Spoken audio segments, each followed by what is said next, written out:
Watch out! No! You ain't shoot my fucking baby! You shot my baby! Police shot and killed Ma'Khia Bryant last week. She was seen holding a knife, lunging toward another person. But her family has told us she was the one who called for help. 4:32 p.m., April 20th, 2021. That is the sound of absolute chaos erupting inside a home in Columbus, Ohio. It all started with a 911 call. These grown girls over here trying to fight us, trying to stop us, trying to put our hands on our grandma. Get her now! Someone is screaming for police to arrive right now. We got these grown girls over here trying to fight us, trying to stab us, trying to put their hands on our grandma. Get here now. That frantic plea, that desperate call for intervention, was answered just minutes later. And when it was over, a 16-year-old girl named Ma'Khia Bryant was dead. You see Ma'Khia's face. A teenager who loved making TikTok dances. Her family remembers her as sweet, bubbly, a kid who wanted to grow up and be great. This is the image of a child. But for some children, the world doesn't allow them the luxury of being a kid. It forces them into crisis, demanding they grow up too fast. Have you ever had a simple argument that quickly felt like it was going to explode into danger? Think about the place you call home. Do you feel truly safe there? Because for Ma'Khia, the place she was supposed to be safest, her foster home, was a source of constant threat. She was in state care, removed from her mother, in a system meant to protect her. In her final moments, Ma'Khia was doing what she'd learned to do best, self-protecting, acting as the bigger sister in a fight that spiraled. Before we proceed, I want to know where you are watching this story from. Comment below with your city or state, and let's start a conversation about what we can all do to make foster care placement safer. We can call that discussion topic, Rethinking Safety, the Role of Community in Foster Care. The central question we must answer is simple, agonizing, and will follow us until the end of this story.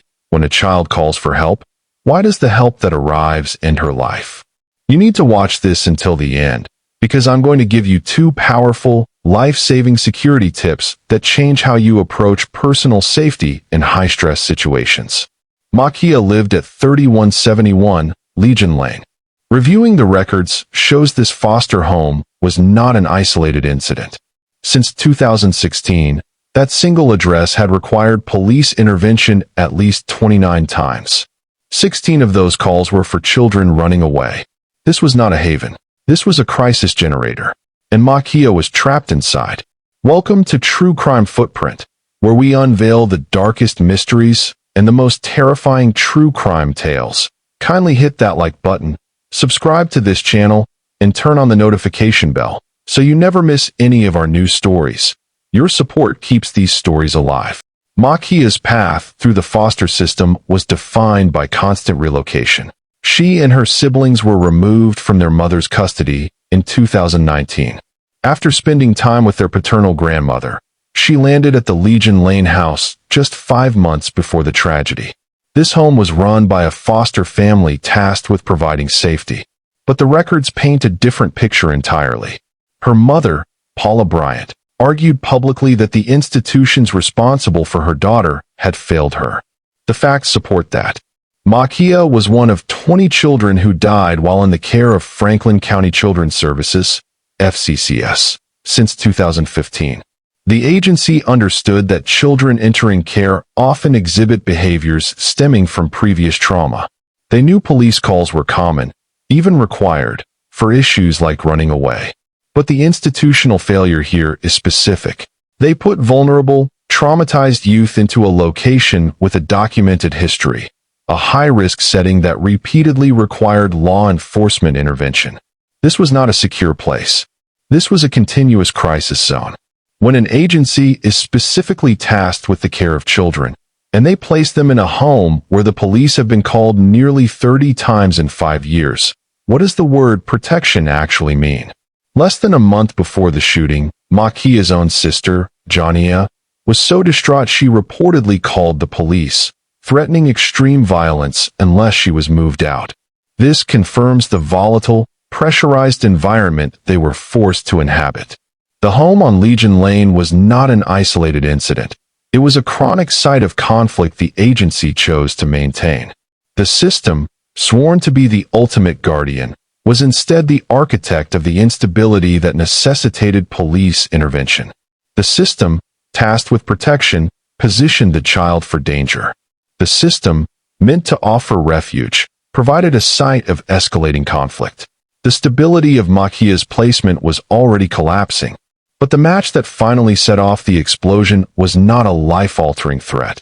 It began over something absurdly trivial, a dispute about keeping the residence tidy, specifically an unmade bed. The foster mother, Angela Moore, was not home. The house was occupied by visiting adults, Tiana Bonner, 22, and Shayanta Lana Craig Watkins, 20. The demand to clean the residence, specifically an unmade bed, instantly flipped the switch from argument to crisis. We know from the previous chapter that the knife was already present, retrieved by Ma'Khia from the kitchen. This wasn't just yelling. The conflict had escalated past the point of return. Bonner called Craig Watkins, claiming the sisters were acting aggressively and threatening harm. Craig Watkins rushed to the scene and saw the 16-year-old girl standing on the stairs, armed. At 4:32 p.m., the 911 call was placed. Regardless of who placed it, and Ma'Khia's family insists it was her seeking help, the nature of the plea, mentioning trying to stab us, immediately flagged the incident as a highly lethality situation for any responding officer. Officer Nicholas Reardon, 23 years old, arrived at 4:44 p.m. He had a brief tenure in civilian policing, coming from military security training. His protocol was geared toward rapid assessment and threat neutralization. The confrontation that followed lasted an unbelievable 11 seconds. Reardon exited his cruiser, asking, "Hey, what's going on?" The body camera footage is explicit. Ma'Khia, armed with the knife, first drove toward Craig Watkins, forcing the woman to the ground. There was no hesitation. The threat was active and ongoing. In an instant, Ma'Khia pivoted. Her target shifted to the second woman, Tiana Bonner. The knife was raised. The movement was aggressive. Reardon had mere fractions of a second to decide. As Ma'Khia lunged toward Bonner, the officer screamed, "Get down!" It was the final, desperate command before the sounds of gunfire ripped through the afternoon. The immediate aftermath was defined by raw emotion. A man instantly shouted, "She was just a kid." But in those chaotic moments, the officer who fired saw something entirely different. This is where the narrative shifts from what happened to why it happened. Officer Reardon later provided his rationale to investigators. Oh, y'all gonna kill me like Ma'Khia Bryant? Are you gonna stab somebody like her? No, but she called y'all for help. You talking about? Get your goofy okay. And you just said that on camera. This going viral. He stated he fired because he was in fear for the life of the female in pink, referring to Tiana Bonner. With a knife actively in motion, he believed alternatives like mace or a physical intervention would not have been quick or effective enough to save the woman. In that scenario, deadly force was used to protect a third party. If this case makes you question how police respond to domestic conflicts involving youth, hit the like button right now. Your interaction signals that this conversation matters and helps us share these critical stories. This tragedy forces us to confront a shocking core issue: adultification bias. Research from scholars like Dr. Jamelia Blake shows that Black girls are subject to a systemic bias where they are perceived as needing less nurturing, less protection, and less support compared to their peers. This dehumanization strips them of the rights and vulnerability inherent to childhood. For Ma'Khia, this bias translated into a perception where she was seen instantly as an aggressor, a capable threat, rather than a distressed 16-year-old child in foster care who had called for help. The consequences of this bias are measurable. Black girls are 4 times more likely to be arrested than white girls. In the seconds that mattered, Ma'Khia's age was functionally erased from the equation. The officer's own words confirm this devastating frame of reference. Reardon told investigators that in the heat of the moment, she appeared much bigger than him. Her 16 years were gone. She was instantly categorized as an imposing adult threat, legally justifying a lethal response. The emotional fallout was immediate. Ma'Khia's death happened on the same day the verdict was announced for the officer who killed George Floyd. National tensions instantly reached a fever pitch. Activists protested across Columbus, voicing the painful belief that for Black individuals, calling the police for help often results in danger, not protection. The legal machine had to move. The Columbus Division of Police requested an independent investigation by the Ohio Bureau of Criminal Investigation, BCI. Their work was thorough, interviewing 19 civilian witnesses, collecting all forensic and video evidence. Their goal was to establish the facts without declaring fault. The BCI completed its work and presented the full case file to the Franklin County prosecuting attorney. On March 11, 2022, the case was presented to a grand jury, which returned a decision that shocked many. They declined to indict Officer Nicholas Reardon. This ruling confirmed the shooting was deemed a justifiable homicide. The legal standard in Ohio is cold and precise. The use of deadly force by an officer is justified when there is an immediate or imminent threat of death or serious bodily injury to the officer or another person. Because Ma'Khia was actively attacking Tiana Bonner with a knife, the legal threshold for defending a third party was met. The court ruled that Reardon acted within the boundaries of the law. So, the officer was legally cleared. But the massive public outcry demonstrated a critical disconnect.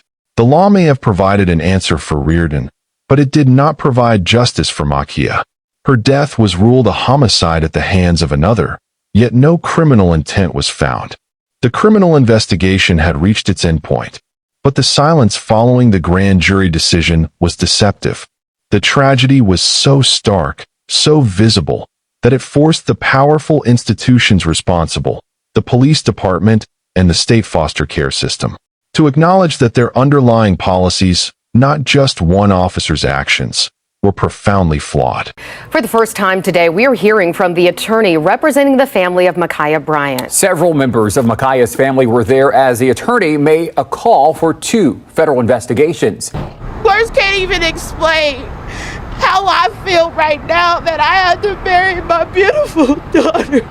Paula Bryant, the mother of Ma'Khia Bryant, breaks down in tears holding a picture of the 16-year-old. She was shot by Columbus police officer Nicholas Reardon on April 20th. Wednesday, just over a week later, Paula Bryant stood outside Columbus City Hall along with Ma'Khia's father, aunt, and grandmother. For something tragic like this to happen is unimaginable. And the attorney representing the family, Michelle Martin. All systems failed her. Martin calling for action. We'll be calling for a couple federal investigations, one being from the Health and Human Services, asking that we look into Ohio's foster care system, starting here in Franklin County.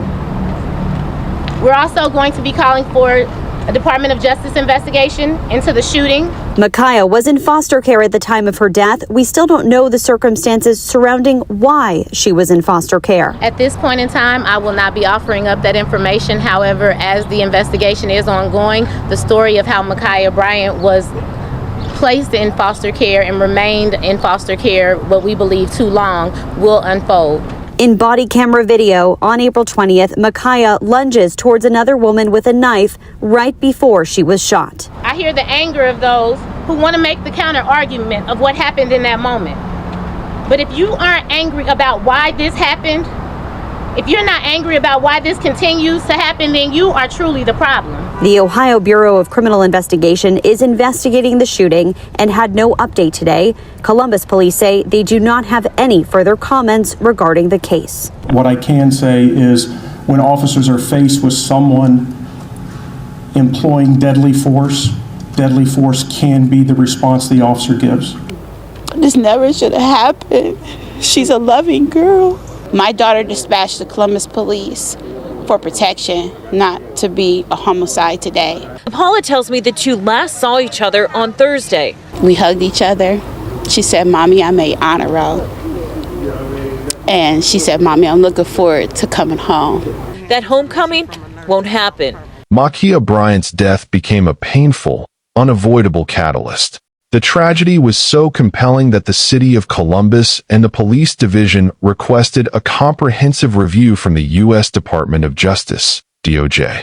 The DOJ's resulting report provided a detailed path for reform, focusing on updating use of force protocols and enhancing data collection to increase transparency within the department.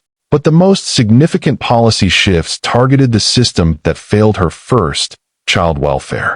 Ohio legislators finally acted, passing critical reforms that bore the undeniable footprint of her story.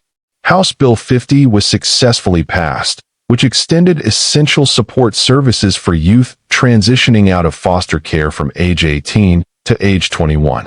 This acknowledged that these vulnerable young adults need a longer, safer bridge to self-sufficiency.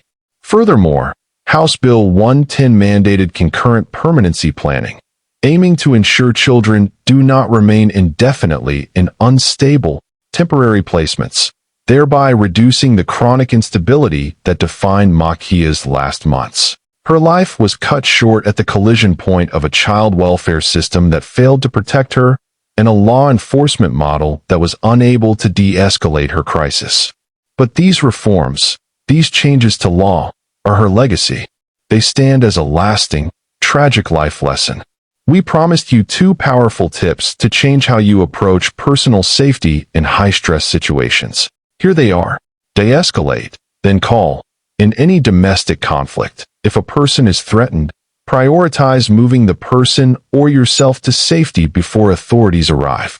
When calling 911, clearly state the description and location of the person being attacked or threatened, not just the aggressor. This immediately changes the threat profile for arriving officers, forcing a focus on rescue. State age first. If a juvenile is involved in a conflict, begin your 911 call with, "I need an officer at address immediately." A child is in danger. Highlighting age first forces the dispatcher and the responding officer to shift their threat assessment away from adult aggression, activating protocols meant for youth. If you learned something profound about the foster system or the reality of adultification bias today, please share this video with someone who needs to understand the full context of Ma'Khia Bryant's death. And don't forget to subscribe to True Crime Footprint. Your support allows us to continue these deep examinations, ensuring that these painful lessons are never forgotten. Our hearts ache for Ma'Khia's family.